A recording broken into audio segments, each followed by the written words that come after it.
Are you waiting for change to happen in your organization, or are you truly leading? Too many of us in the NGO sector think leadership means waiting for a directive from headquarters or sticking strictly to a job description.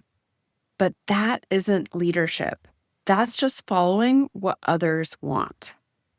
Hi, my name is Tori, and welcome to the Modern Humanitarian and Development Leader podcast. In today's episode, we're talking about what it means to be a clear leader. And the first rule, leading means being in front. By definition, leading.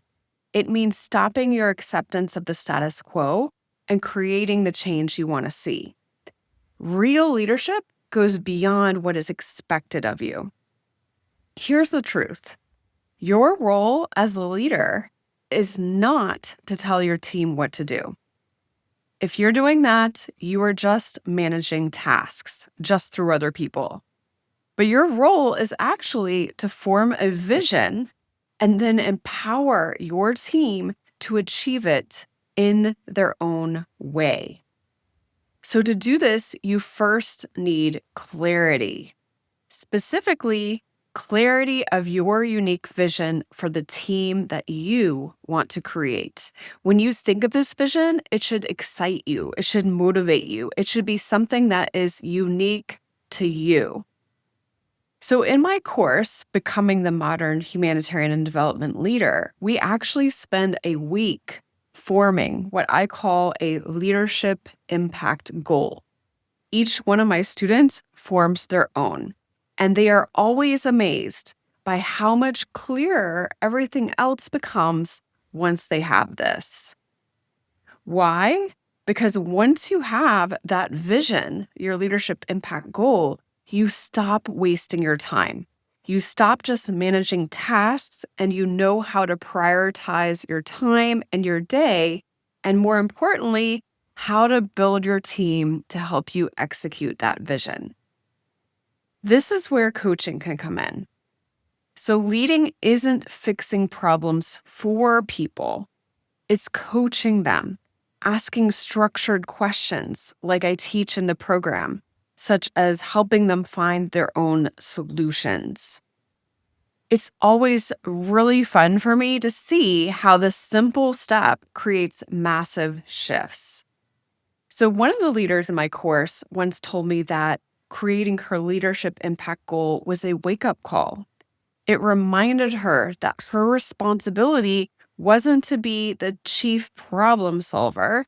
Her responsibility was to her team. That is what leading is. It gave her permission to stop fighting fires and start building a better team culture. So, how do you start getting this clarity for yourself? Well, you first have to get curious. Ask yourself, how do I want to be remembered?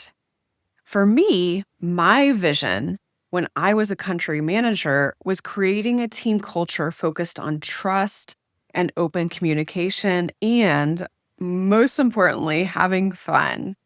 That vision carried me through my years as a country manager, and it helped me shape the entire culture. But here's the key.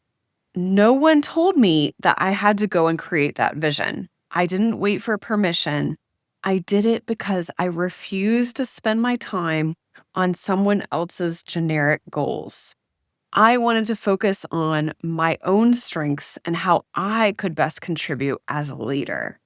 And looking back, I am so glad that I did because even now, I hear the impact of it from my team. Once you have that clarity, that vision of how you truly want to lead, then you need the engine to make it run. And that is why I mentioned in previous episodes, it's so important to also have what I call the 3 C's: courage, commitment, and community. So, whether you're listening to this at the start of a new year or in the middle of a busy season, I have one question for you. What is the impact unique to you that you want to create for your team?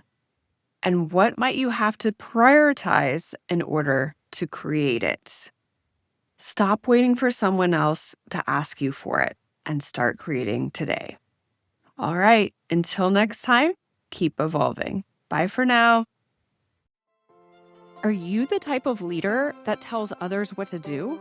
Or do you let them figure it out for themselves? Understanding your leadership style is the first step to deciding what's working for you and what's not. To find out your leadership style, take my free quiz. What is your leadership style?